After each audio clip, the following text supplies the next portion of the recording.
Good morning. This is Susan, and this is Susan's Ramblings. Today I was asked, why do you prep? And how do you prep? I prep because of unseen circumstances. Perhaps there's a job loss. And believe me, I've seen several job losses in the past 76 years. I prep because of unseen health problems. And those who have followed me lately know that I spent the last year back problems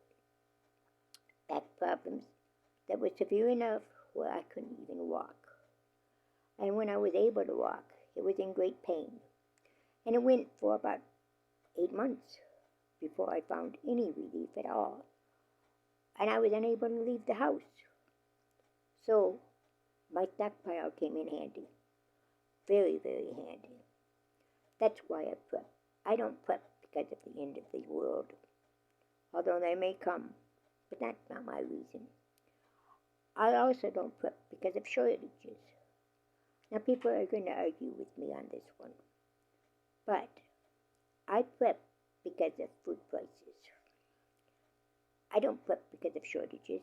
They've been telling us that some of these things are due to be a shortage for the past 3, 4, 5 years. And guess what? We still have them. The prices have gone up very, very steeply. In fact, if you find yourself with empty shelves of such and such a product, it is likely that 2 or 3 weeks later you will find that product on shelves, but the price will have gone up at least 50%, sometimes 100%. So I believe that we will never run out of food in the grocery stores, but the prices will make us unable to buy them. People are going to argue with that and say, oh, but, yes, I know. But you know what? We Americans are spoiled. We are used to walking into a grocery store and buying whatever we want to buy at a decent price. That is something our grandparents and our parents were not able to do. They had to,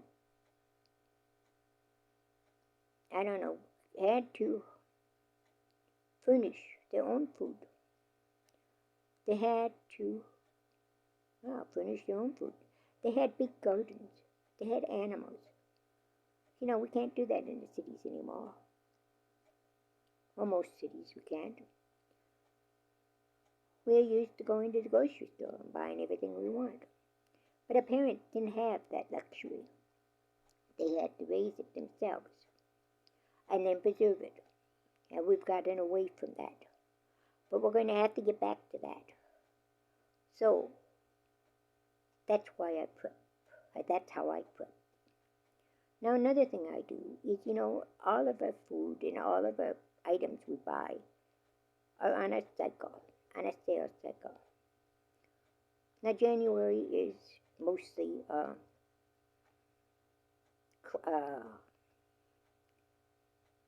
home furnishings, home sheets, and so forth. But there are still foods that you can buy in January that are on sale. And we never bought.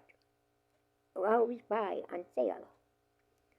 So when you start your preps, how I started was I bought one extra can or one extra thing at a time when it was on sale. And eventually I ended up with the stockpile I have. But now I only buy on sale.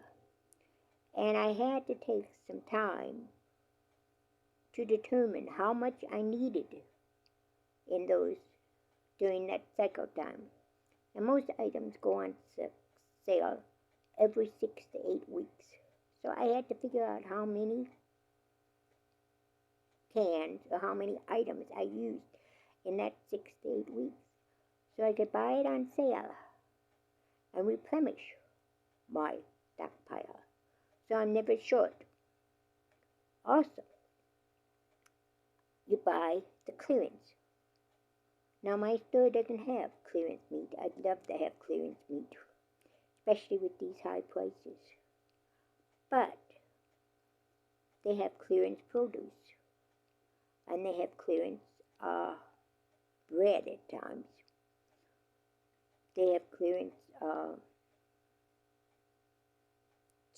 clearance items that they brought off the shelves that had a date that was expired. But remember, just because it has a date on it that best used by doesn't mean that the food is spoiled. If you take it home and you vacuum seal it, or you preserve it somehow, it'll be good for many, many years. As for the produce, there again, you bring it home. Check it over carefully before you buy it, okay? And bring it home. And you do something with it. Now, a lot of times I dehydrate it, or I will freeze it. This last week we had, on produce, we had garden salads for a bag for $1 a piece. I don't eat much salad anymore because I can't afford it. And I knew I only took one bag because I knew I would never be able to use it in that time before it spoiled. And by the way, it was expired one day. They had a bunch of coleslaw mixes, bags of. I did buy several of those. I didn't clear off the shelf because I left it for others, but I did buy several of those.